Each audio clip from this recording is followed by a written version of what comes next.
Entonces, como lo dijo el profe, esta es la continuación, la segunda parte de la charla que se terminó en diciembre, a principios del año pasado, en el que tocaremos ese manejo de los factores de riesgo perioperatorios del paciente cardiovascular para cirugía no cardíaca, para lo cual conté con la asesoría del doctor Héctor Arroyave, a quien le agradezco su compañía en la elaboración de esta presentación. La guía que nos trae la Sociedad Europea de Cardiología a finales de octubre del 2022 se centra entonces en esa evaluación del riesgo cardiovascular preoperatorio y en el manejo perioperatorio de los pacientes en quienes la enfermedad cardiovascular es una fuente potencial de complicaciones durante la cirugía no cardíaca. Esos son entonces los puntos que trae la guía, pero nuestro objetivo hoy va a ser entonces centrarnos en esas estrategias de reducción del riesgo y ese es el contenido entonces que tocaré, donde me detendré especialmente en las estrategias farmacológicas, en el manejo de los agentes antitrombóticos, que quizá es donde más encontramos cambios. Básicamente, a lo que los quiero llevar mostrándoles esta imagen inicial es sobre la magnitud del problema al cual nos estamos enfrentando. Tenemos que la enfermedad cardiovascular sigue siendo sin duda la primera causa de mortalidad en la sociedad en la que estamos pues enfrentados. Esta imagen, como dato curioso, para el 2023 ya sobrepasamos ese 8.000 millones de habitantes a nivel mundial y si nos enfrentamos entonces precisamente a los pacientes mayores de 65 años, vemos cómo esa población va en ascenso, por lo que a medida que van aumentando digamos, los años, van aumentando esos pacientes añosos, por lo que para el 2030 se estima que el 20% de las personas mayores de 75 años serán llevadas a cirugía cada año. Y esto, desde el punto de vista de la asistencia de estos pacientes desde la parte quirúrgica, va a ser entonces una carga adicional, teniendo en cuenta que estos pacientes son más propensos pues como a complicaciones. Está descrito que hay un mayor de riesgo cardiovascular adverso en pacientes mayores de 65 años y que si lo comparamos tiene una relación entre 9.5 versus 4.8% en los pacientes pues más jóvenes. Según entonces la OMS, el volumen anual de cirugía mayor en el mundo es de alrededor 300, es de alrededor el 5% de la población mundial. Esto nos implica que el 85% de estas cirugías van a corresponder a una cirugía no cardíaca y llevándolo entonces a un informe ya más pequeño, en una base de datos de una muestra nacional de Estados Unidos, donde nos reporta que casi la mitad de los pacientes mayores a 45 años que se someten a la cirugía no cardíaca tenían al menos 2 factores de riesgo cardiovascular y de ellos el 18% entonces se documentó que estaban propensos a enfermedad coronaria y 4.7% accidentes cerebrovasculares y el 7.7% tenían una puntuación en el índice de riesgo cardíaco modificado mayor o igual a 3. En este sentido, desde el punto de vista que vamos a abordar o que nos trae la guía, toma gran importancia porque es como en nuestra valoración preanestésica, en ese abordaje que vamos a tener con los pacientes, tenemos que ser muy finos porque es donde juega pues como ese riesgo a 30 días del paciente.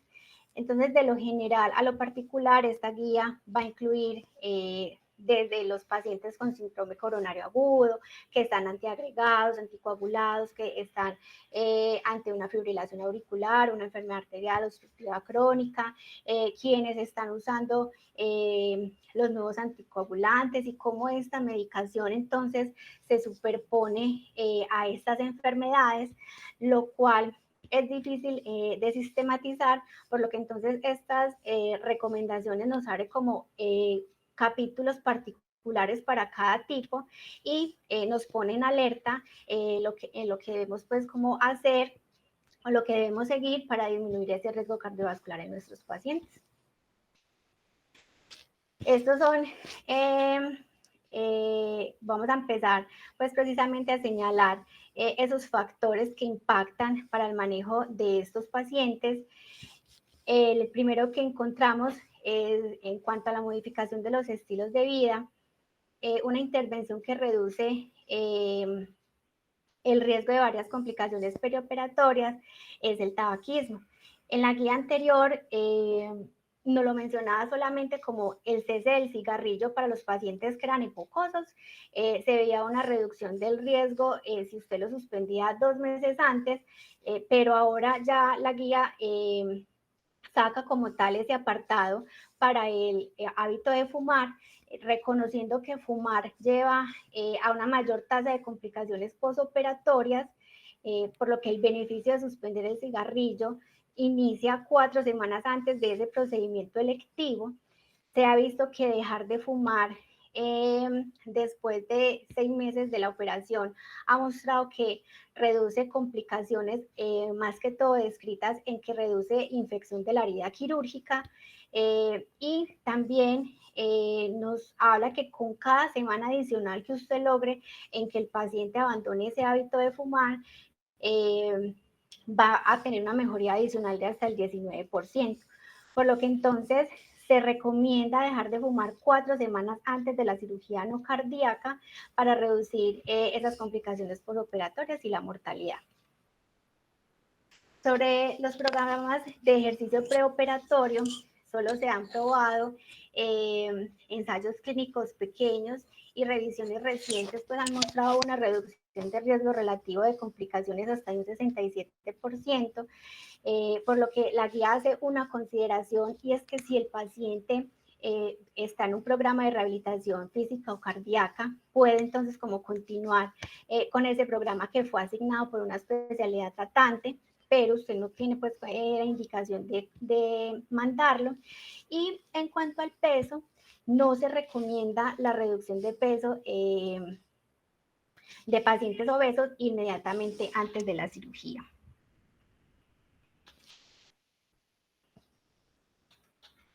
Esto, ahora entonces vamos a detenernos en esas estrategias farmacológicas. Vamos a empezar sin duda por ese fármaco que quizá ha tenido más impacto, el que más ha tenido literatura y que más ha gastado estudios en el mundo, porque sin duda es el que mejor tiene impacto en la mortalidad de los pacientes. Y este medicamento entonces corresponde al grupo de los beta bloqueadores. De ellos conocemos que reducen ese consumo de oxígeno del miocardio a reducir esa fuerza contráctil, que además tiene efectos sobre la respuesta inflamatoria al inhibir pues la hiperactivación de los neutrófilos y con esto beneficios pues en los pacientes con perfiles de alto riesgo cardiovascular o en quienes van a ser llevados a una intervención de alto riesgo. Por lo que entonces se ha considerado en un agente protector. Y esta sin duda queda bien resuelta con un estudio de la magnitud del POIS-1, que es un ensayo grande y es el más reciente sobre el tema pues, de la evaluación isquémica preoperatoria. Es un estudio donde se tomó una muestra de más de 8.000 pacientes con o en riesgo de enfermedad aterosclerótica que no tomaban previamente beta bloqueadores y que se les dio 2 a 4 horas antes de la cirugía cardíaca, antes de la cirugía no cardíaca, perdón. Los criterios entonces de inclusión de estos pacientes fueron pacientes mayores de 45 años, que incluía pacientes con enfermedad coronaria, con enfermedad arterial periférica, con enfermedad cerebrovascular, y el modelo quirúrgico en el que ellos se sometieron fueron básicamente los pacientes, cirugía pues vascular, cirugía intraperitoneal y ortopédica, que son estos que les muestro acá. El desenlace entonces primario que nos presenta este estudio es un desenlace compuesto entre muerte cardiovascular, infarto de miocardio no fatal y paro cardíaco no fatal. Además de la presencia pues, de disminución en la presencia de fibrilación auricular, lo cual se logró reducir en esos pacientes que recibieron metoprolol, lo cual hasta acá pensaríamos que es bueno.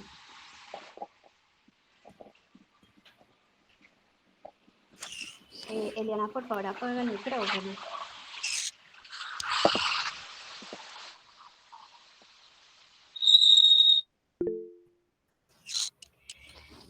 Entonces, hasta acá pensaríamos que es un resultado bueno, pero viendo lo anterior, también se encontró que aumentaba la tasa de muerte y la tasa de eventos cerebrovasculares, que además clínicamente se veía más hipotensión y más bradicardia.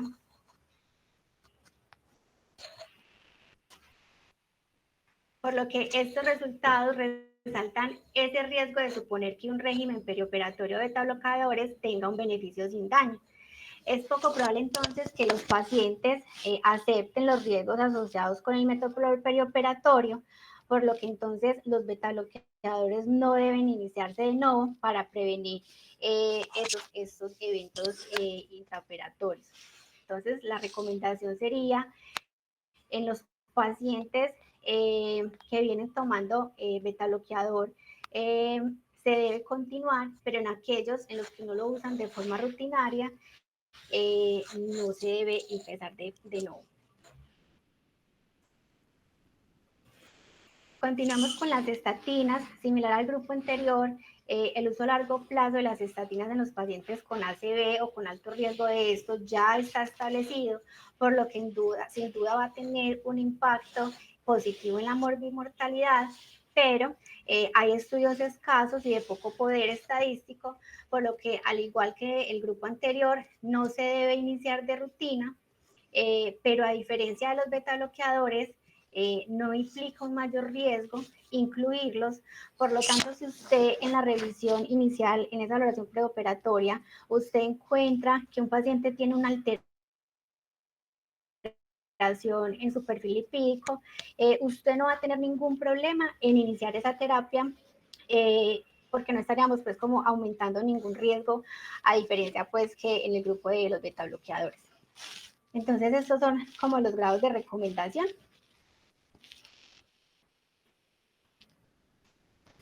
Ahora, pasando a otro grupo, con los inhibidores del sistema renina-angiotensina-aldosterona, sabemos que el uso continuo de estos se ha asociado con hipotensión intraoperatoria, lo que nos ha llevado a usar más vasopresores e inotrópicos, lo que puede llevar a una mayor lesión de órgano diana. Por lo que acá la guía trata de ser más pragmática. La guía trata de mostrarnos a los anestesiólogos que ya conocemos que ese es el desenlace de la hipotensión.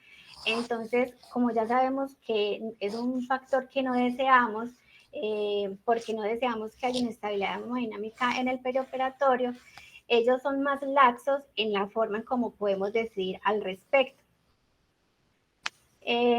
Acá entonces la guía destaca el estudio PREO y ECA, es un estudio prospectivo pequeño de 275 pacientes, a quienes se les suspendió los IECA versus no se les suspendieron, y se documentó que la hipotensión intraoperatoria se presentó con mayor frecuencia en los pacientes a quienes se les continuó la terapia en un 69% versus a los que no se les inició el ARA2 o el IECA en un 55%.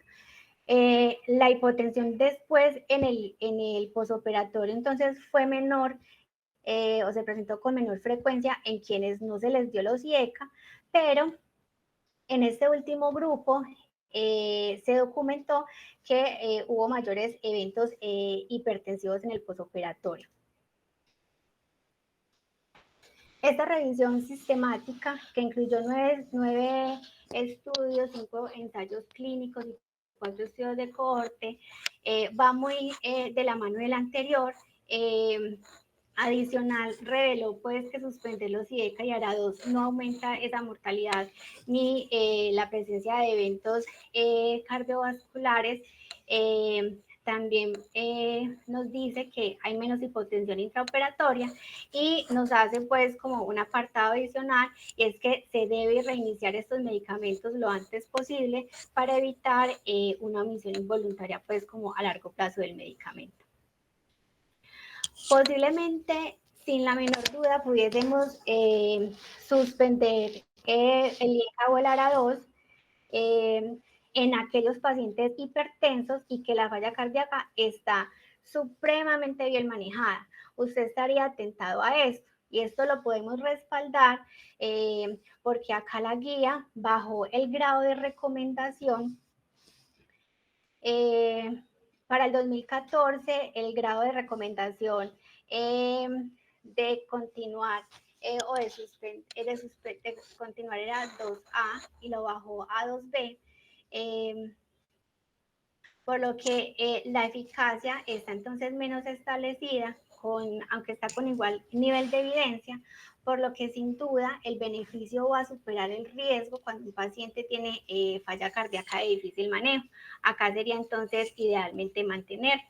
O en un paciente con una hipertensión de difícil control, también usted debería pues como abstenerse a suspenderlo. Entonces, en este sentido, como anestesiólogo, usted deberá sopesar caso a caso en qué nivel ubica pues como el paciente según la condición clínica.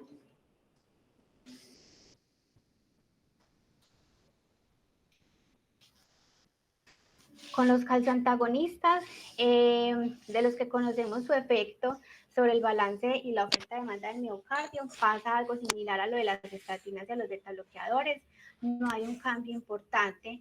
Hay estudios con poca relevancia, por lo que los pacientes que ya lo vienen pues recibiendo se indica continuarlos con la suspensión pues del día de la cirugía. En cuanto a otra medicación, tanto la clonidina, la amiodarona y la ibauradina no demostraron reducir esos desenlaces al iniciarse en el perioperatorio, por lo que entonces la recomendación sería, si los trae de rutina, continuarlos, pero se puede suspender el día de la cirugía.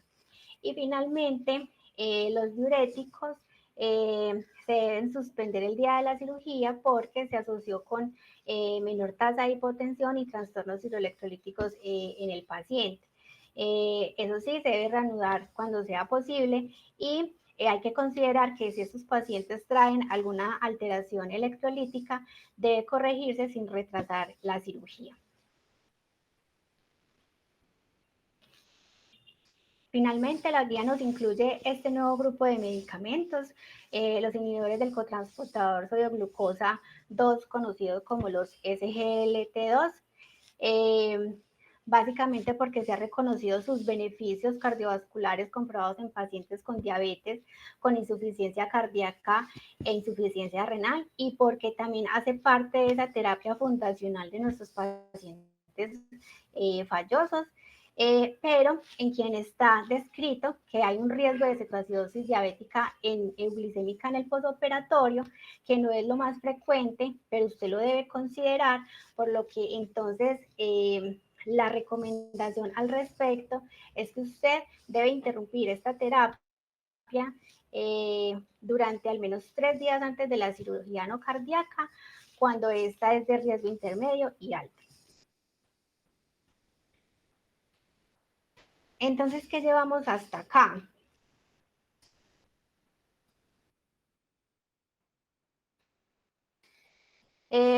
Entonces, a modo de resumen, los betabloqueadores se debe mantener el día de la cirugía si ya lo tiene, no se debe iniciar de nuevo en el preoperatorio. Las estatinas se debe mantenerlo el día de la cirugía si ya lo tiene, esta no hay que suspenderla. Y la consideración acá es que si usted en la valoración encuentra que el paciente tiene una dislipidemia, usted lo podría iniciar. En cuanto a los IECAS, lo ideal sería suspenderlo el día de la cirugía para evitar esa hipotensión, pero lo ideal es que considere según como el estado de comorbilidades. En cuanto a los antagonistas, suspender el día de la cirugía. Y en cuanto a los otros, la clonidina, la mebarona y la bauradina, mantenerlo el día de la cirugía si ya lo tiene. Y en cuanto a los diuréticos, entonces suspéndalo. Y los inhibidores de la SGLT2, suspenderlo 3 días antes de la cirugía.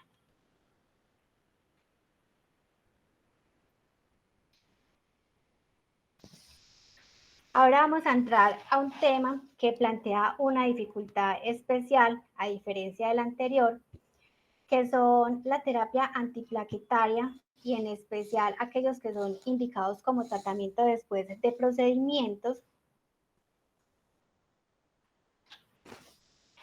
Entonces, acá es importante considerar y poner en una balanza ese riesgo de sangrado y ese riesgo isquémico que se desencadena pues de la trombosis relacionado con el paciente y el procedimiento, con el fin de hacer un manejo y una evaluación multidisciplinaria.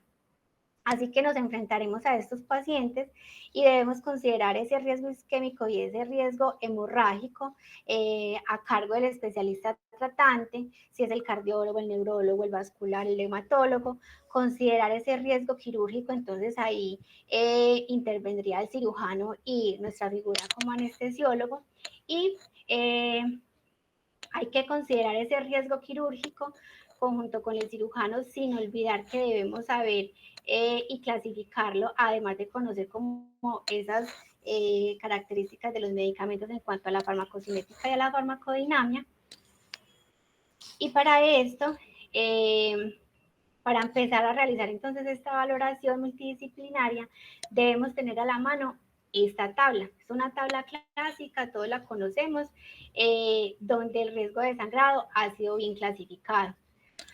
Acá, o como a modo de poder, pues como de aprenderlo, es aprenderse como las intervenciones que están clasificadas como cirugía con alto riesgo de sangrado, que son esas cirugías extensas de cáncer, las cirugías de neurocirugía, cirugía ortopédica mayor, las cirugías urológicas y las cirugías vasculares. Acá cabe mencionar que el riesgo no solamente se refiere al volumen de sangrado, sino a cómo se presenta ese campo quirúrgico, si se puede o no las zonas, pues hacerle una compresión o no, y eso va que más que todo va de la mano a esas cirugías urológicas, en donde hacer una compresión pues como el sangrado es difícil.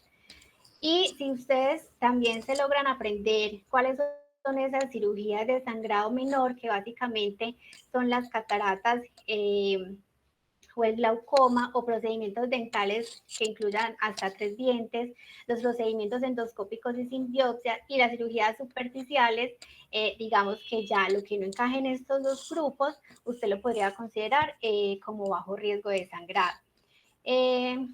Lo único que se ha adicionado acá o que se ha modificado es que la cirugía oftalmológica, que no son cataratas, pasó de ser de bajo riesgo de sangrado a alto riesgo de sangrado, Y básicamente por lo que les estaba explicando, acá, aunque la cámara, pues digamos, es pequeña, el sangrado si se presenta sería no compresible. La otra tabla que podríamos tener como ayuda cognitiva para la clasificación del riesgo isquémico, y es así como lo podríamos ubicar en los algoritmos que nos propone la guía, están bien establecidos e incluyen, entonces, intervenciones coronarias percutáneas con Nexen en el último mes, infarto agudo del miocardio en los últimos 3 meses, riesgo de trombosis del stent perioperatorio y que asociado a eso tengan entonces historia de trombosis del stent a pesar de una terapia antitrombótica activa, pacientes con una FEBI menor del 40%, una diabetes mal controlada, pacientes con una alteración severa de su función renal y PCI o intervenciones percutáneas que se describen como complejas, esas que fueron intervenidas en la bifurcación, en el tronco, o intervenciones que fueron descritas como lesiones muy calcificadas, una oclusión coronaria total, o incluso que les tocó poner un stent sobre un puente.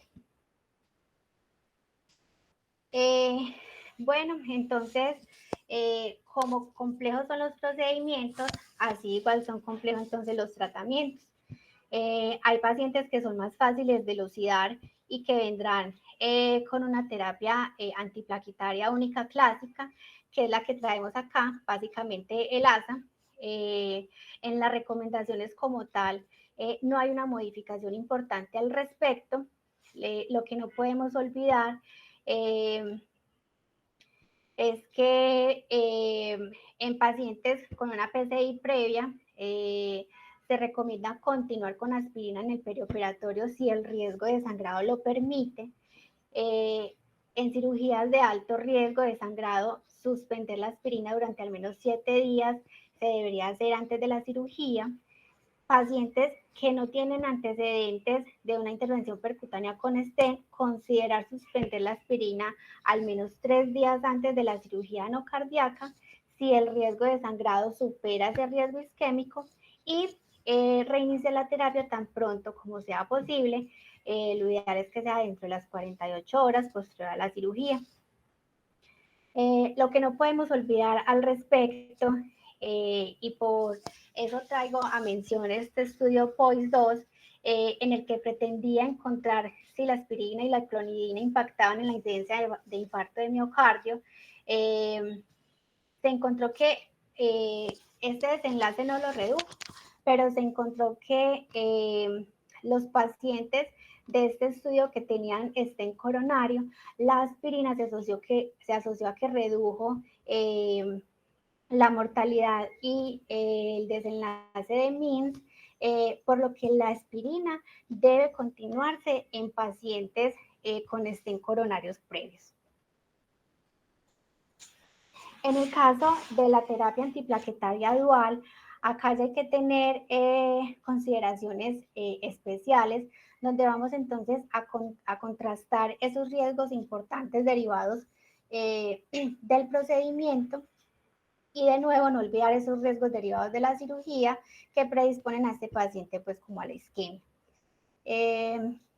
La terapia entonces antiplaquetaria dual es recomendada después de una intervención percutánea con stent y en estos pacientes se ha visto que la frecuencia de cirugía no cardíaca mayor en el primer año después de esa intervención percutánea con stent es del 4% y que es más frecuente en cirugías ortopédicas, abdominales y vasculares en las cuales pues estamos enfrentados constantemente. Los estudios observacionales al respecto de esto informaron que el MACE, muerte cardíaca, infarto de miocardio y trombosis del stent se puede presentar entre el 2 y el 8%, por lo que no lo podemos desestimar.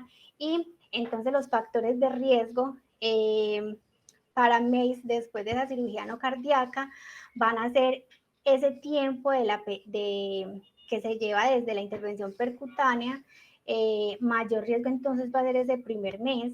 Si esa intervención percutánea con stent fue primaria para la corrección de un infarto con elevación del ST, si se tuvo que hacer interrupción de la doble antiagregación y las características de la lesión, incluida pues las lesiones que ya les comenté.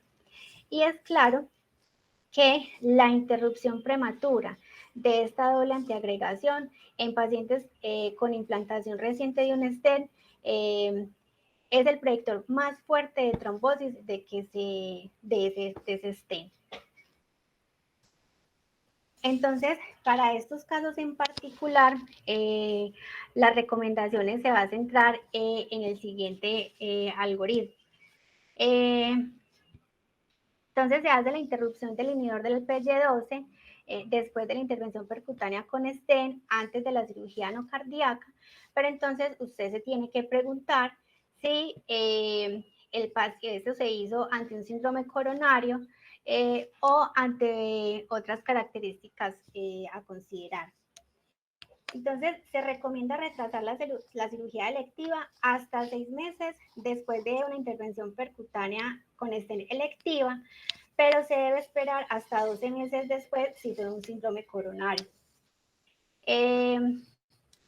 No olvidar que después de la intervención percutánea con stent, se debe retrasar esa cirugía sensible al tiempo, al menos un mes después de tratamiento de doble antiagregación dual. Y eso también es otra modificación de la guía.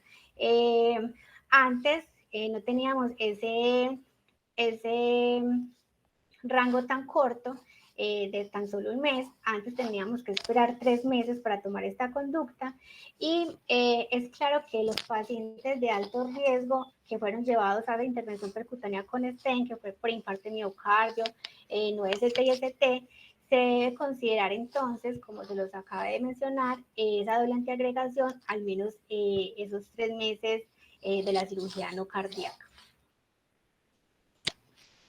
Entonces, para ponerlo en contexto, en este algoritmo resumen, entonces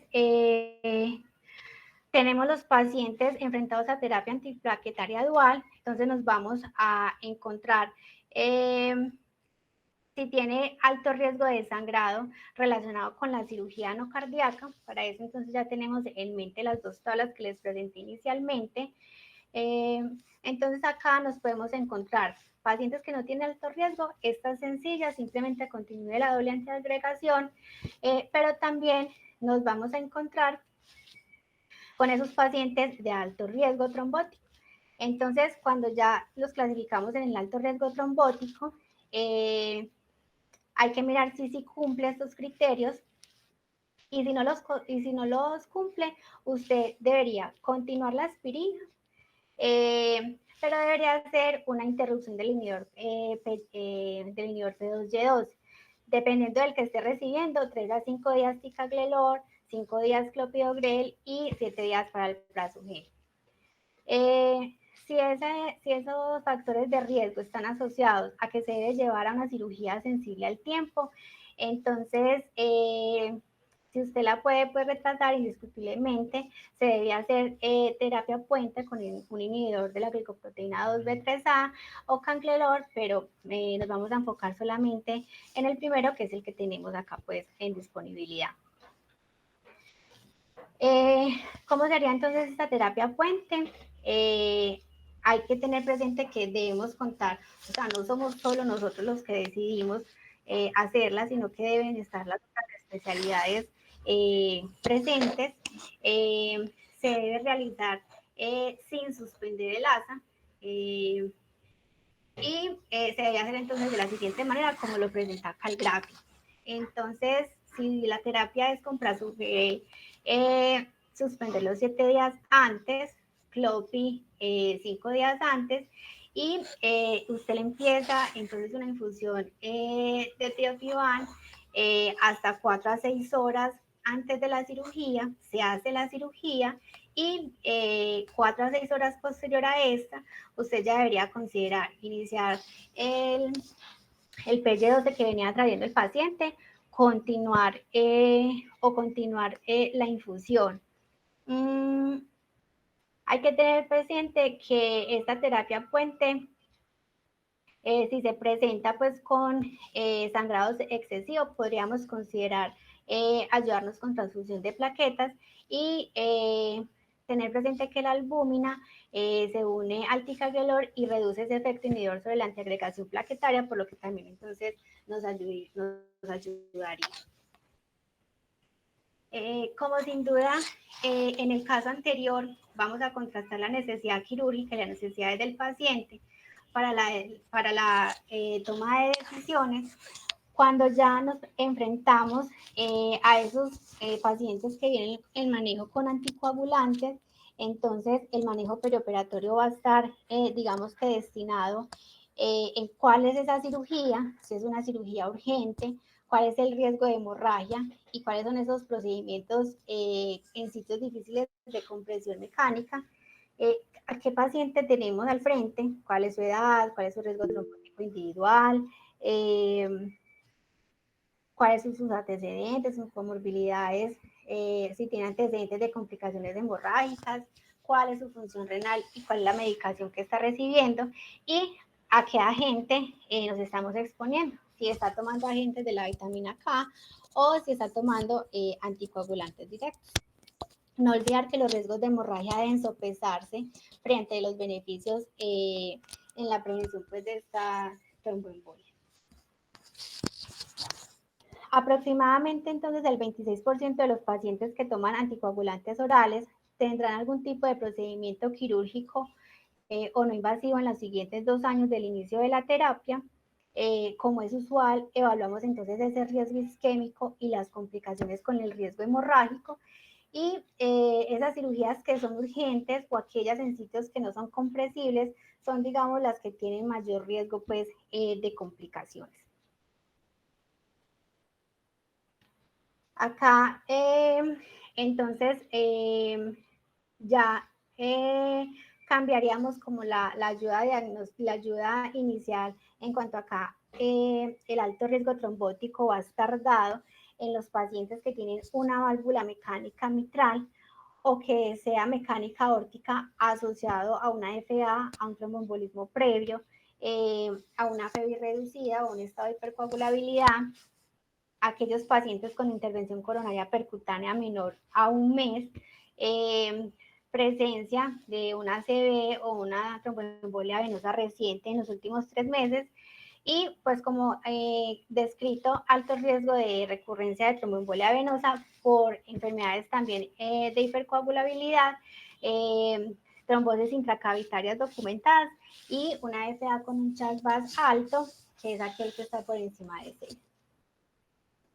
Acá me van a disculpar entonces por las tablas que les tengo a la derecha de sus ventanas, pero nuevamente es porque quiero que no olviden que tenemos que sopesar ese riesgo quirúrgico de sangrado versus el riesgo del paciente para centrarnos como en los algoritmos. Entonces, en esos pacientes que están recibiendo terapia anticoagulante oral, vamos a mirar cómo es el riesgo de sangrado. Entonces, si el riesgo de sangrado es bajo, nos va a llevar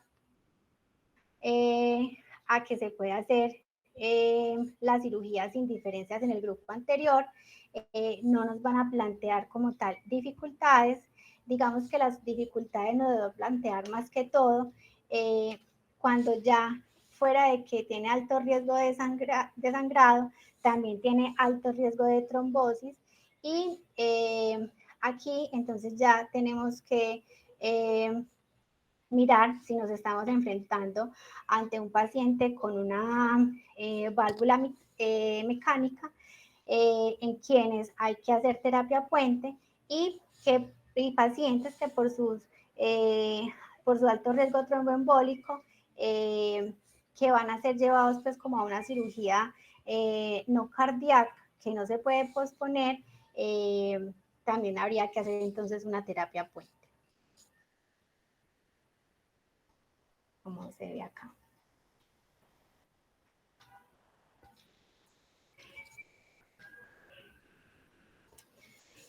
En cuanto a los antagonistas de la vitamina K, ahora como hay una terapia que plantea la necesidad nueva, que estamos pues ante no solamente esos antagonistas de la vitamina K, sino los nuevos anticoagulantes, nos trae pues como un reto la guía en cuanto a los tiempos de retiro y digamos que esto va a tener diferencias que nos aporta pues como con nuevos datos. Entonces,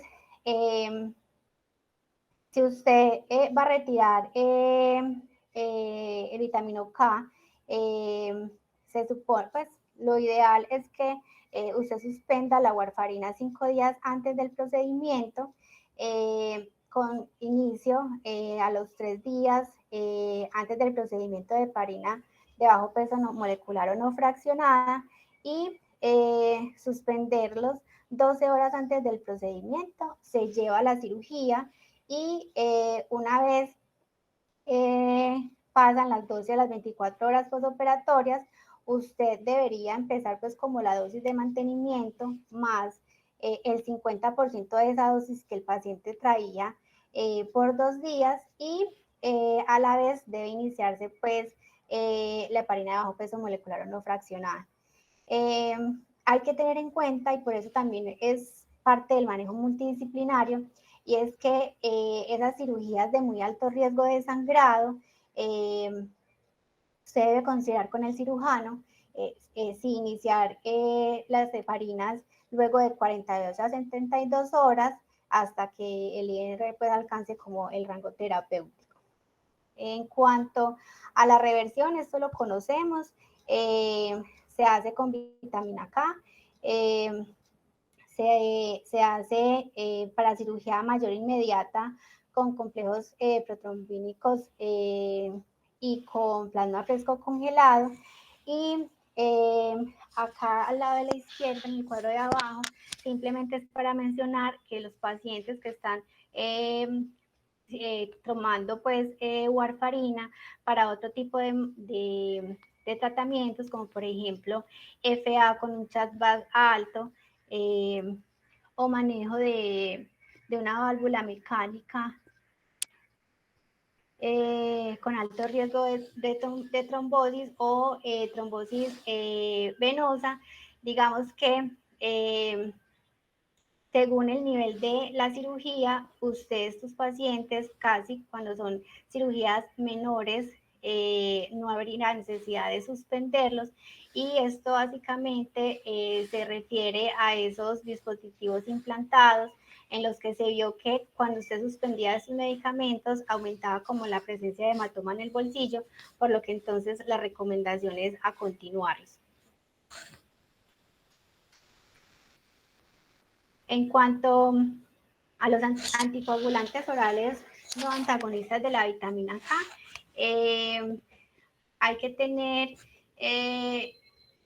una apreciación pues adicional y es que para esas cirugías de riesgo de sangrado menor, usted lo podría continuar como se podría continuar la warfarina y en donde se modificaría es en ese alto riesgo de sangrado para cirugía no cardíaca, en donde lo ideal es que usted lo debe suspender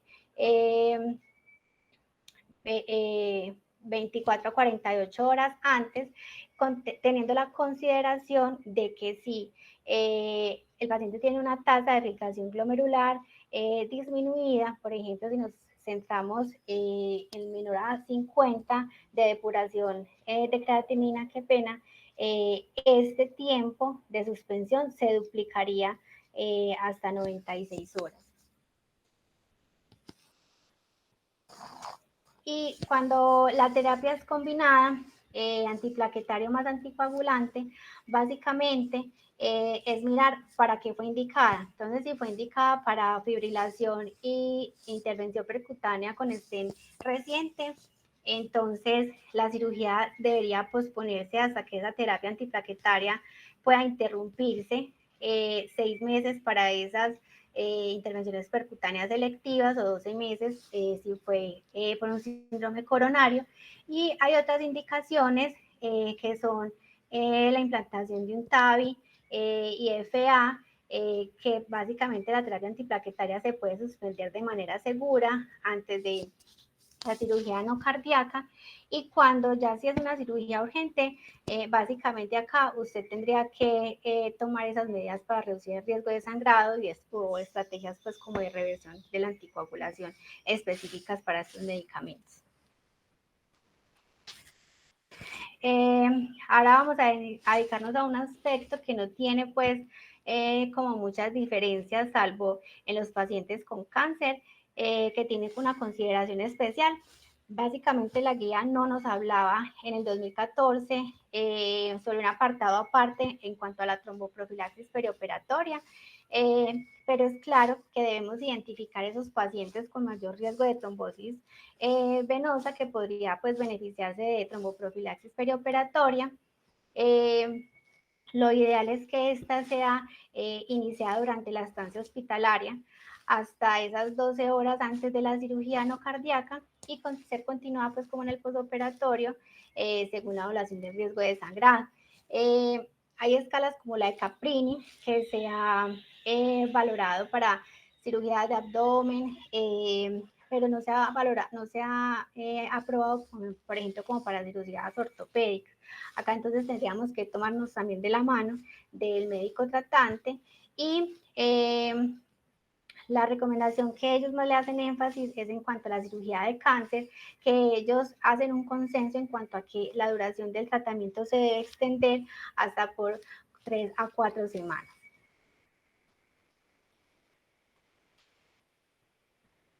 Para el manejo de los derivados, la guía trae un apartado básicamente para buscar esos pacientes con anemia y es porque la anemia empeora ese pronóstico quirúrgico.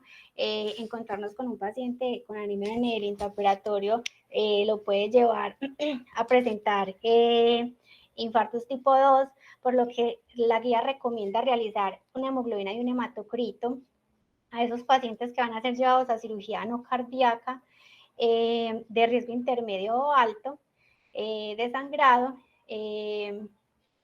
Casi un 50% de los pacientes con anemia en el preoperatorio van a tener ferropenia, entonces idealmente usted lo debería corregir 7 días antes de la cirugía si la cirugía es selectiva. Y en cuanto a las estrategias, entonces hay que vigilar y buscar activamente ferropenia, pero aunque usted lo trate de buscar activamente, eso no quiere decir que se tengan que hacer laboratorios de rutina, porque se ha visto en series de casos que pacientes hospitalizados que les hacen múltiples funciones, se ha documentado que esto tiene una impacta pues como en disminución del volumen sanguíneo. No podemos olvidar que podemos usar hierro parenteral en la cirugía no cardíaca de forma profiláctica y considerar la autotransfusión según disponibilidad si lo necesitamos en el intra. Finalmente, unas conclusiones, y es que la consideración actual es clara en que la medicación de nuevo no debe hacer parte de la reducción del riesgo cardiovascular. Se debe continuar la medicación crónica con la indicación de suspender la dosis el día de la cirugía y reiniciarlo más pronto en el posoperatorio para evitar la omisión de estos medicamentos. La individualización de cada caso, en donde se sopese el riesgo de isquemia y los riesgos de sangrado, hará seguramente que se tomen mejores decisiones, en donde la guía nos ha aportado que en algunos casos puede ser más laxa, a diferencia de los anteriores, pero digamos que también mantiene pues indicaciones rígidas. La toma de decisiones en cuanto a la terapia antitrombótica es un conjunto que se debe tomar de forma multidisciplinaria, que incluya entonces médico tratante, anestesiólogo y cirujano. Y finalmente, de los misceláneos, la anemia empeora el pronóstico quirúrgico, por lo que se debe considerar en pacientes según su riesgo de sangrado, con el fin de ofrecer estrategias de reducción y optimización para la cirugía no electiva. Muchas gracias. Listo, Luisa, perfecto.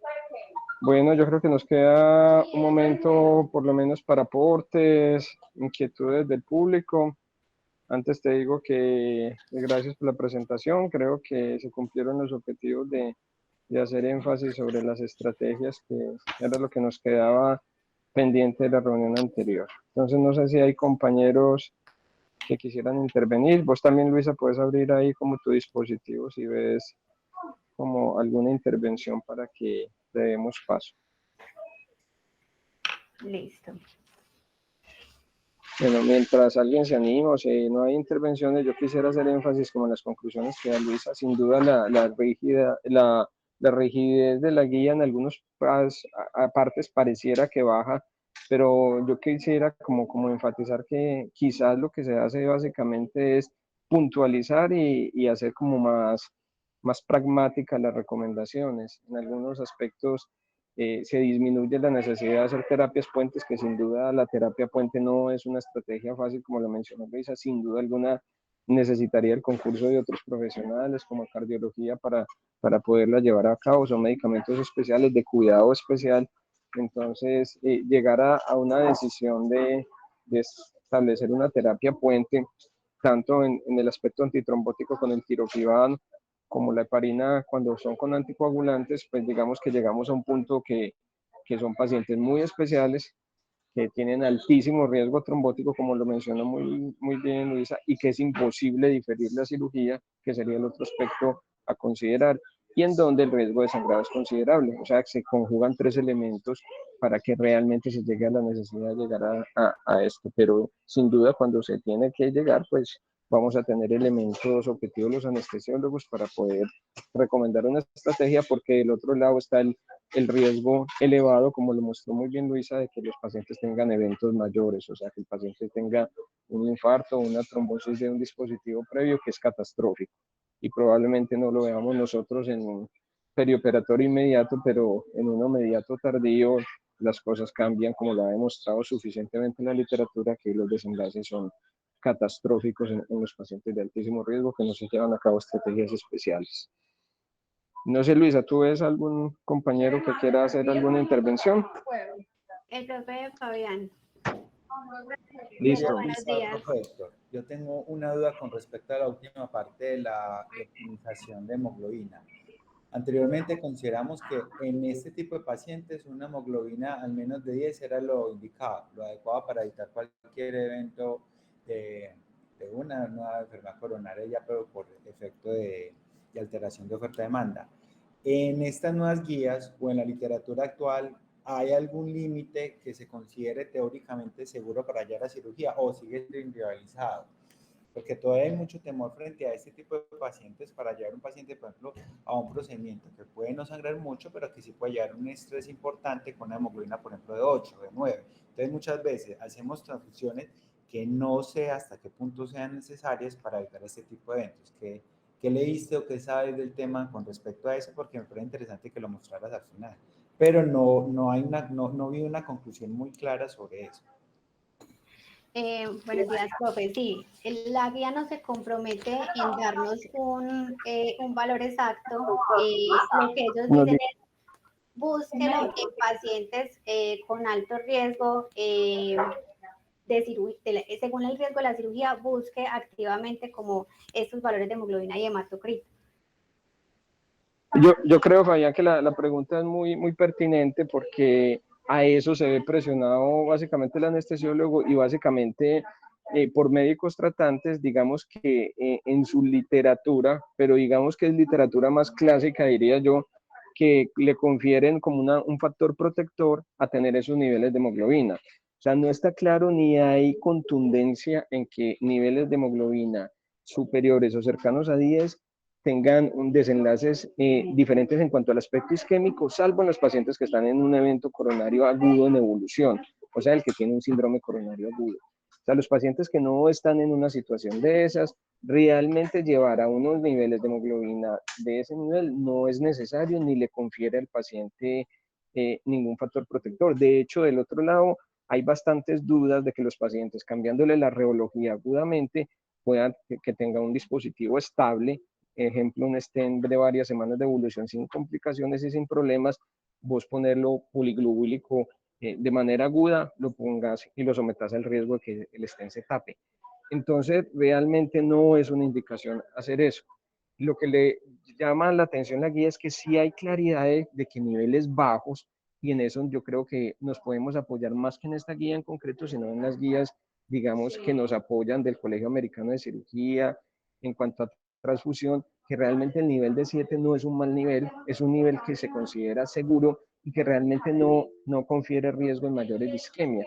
Entonces yo creo que si aventurándome ya como opinión personal, yo creo que el nivel de 10 no debería ser un tope bueno porque como vos decís, puede presionar innecesariamente la necesidad y conferir otros riesgos transfusionales, pero sin duda por debajo de 7 vos sí debes tener un umbral bajo para aplicarla, y entre esos dos niveles, como siempre, ya hay un nivel de individualización importante. En otros grupos quirúrgicos y recomendaciones como las vías eras llaman la atención sobre la anemia, pero siempre la anemia es eso, anemia con un nivel considerable e importante, o sea, por debajo de 8. O sea, en ningún caso niveles de 9 y cercanos a 10 son considerados como de riesgo en ningún lado. Creo que eso es una presión más de médicos tratantes, en especial de cardiología interna, y eso es una discusión que yo he tenido desde hace mucho, que le muestren a uno con contundencia estudios que demuestran desenlaces adversos y realmente son como recomendaciones más amparadas en fisiología y en impresiones personales que en datos contundentes. Entonces yo creo que en concreto no deberíamos ser tan agresivos en cifras cercanas a 10, por debajo de 7 deberíamos siempre considerarla, y entre esos dos niveles siempre hacer como un acto de individualización, que es lo que se pretende hacer, que un anestesiólogo pues tenga elementos para tomar decisiones particulares. No siempre es fácil, pero yo creo que sí, cada vez tenemos más elementos para eso. Ok, gracias. Listo, Fabián. No sé si hay algún otro compañero. Luisa, vos ves ahí que si tenés El el profe esquemita. Alex, el profe Alex, Por... Listo, compañero Alex. Un gusto saludarte, dale. Sí, lo mismo, muy buenos días para todos. A mí me pareció cuando revisé las guías y aquí viendo la presentación que nos hace Luisa Fernanda, vuelvo y corroboro, como que las decisiones no son fáciles. Me pareció que son decisiones en el manejo de los antiagregantes y los anticoagulantes que son complejas en pacientes muy difíciles, y de hecho la guía hay partes que enfatiza mucho la toma de decisiones compartidas, la consulta con el cardiólogo, con los otros cirujanos. Entonces yo creo que nosotros como anestesia, como anestesiólogos, cuando estamos haciendo estas valoraciones preanestésicas y tomando estas decisiones, nos enfrentamos a decisiones como complejas. Yo no sé, yo cuando leí las guías y revisé, me quedé como con la idea de que valdría la pena, como no sé si desarrollar como una clínica como aparte para que maneje estos pacientes, o una persona para que esté como pendiente, porque yo creo que cuando, como la forma en que nosotros hacemos las preanestesias, que es relativamente muy esporádica, y la forma en que la hacemos, no sé si tengamos como las herramientas y los elementos para esta toma de decisiones. Yo no sé ustedes qué pensarán, pero yo me quedé con esa idea cuando revisé, y ahora cuando veo la presentación, vuelvo y lo rectifico, que son decisiones muy difíciles. A mí me parece que es totalmente de acuerdo. De hecho, yo se lo enfatizaba a Luisa, que muchas de esas decisiones que se toman, a mí, en mi modo de ver, también me parece injusto y hasta riesgoso que un anestesiólogo las tome solo. De hecho, le digo a Luisa que muchas veces el anestesiólogo toma decisiones de retiro de medicamentos de manera unilateral y realmente no tiene las suficientes pruebas, e incluso con altísimo riesgo de que el paciente tenga malos desenlaces, y queda el anestesiólogo como el actor que hizo la suspensión del medicamento. De lo que vos decís, Alex, incluso la guía llama la atención de que estos son decisiones especiales, son de grupos. Hay un médico tratante y hay un cirujano, por lo menos hay dos actores adicionales ahí.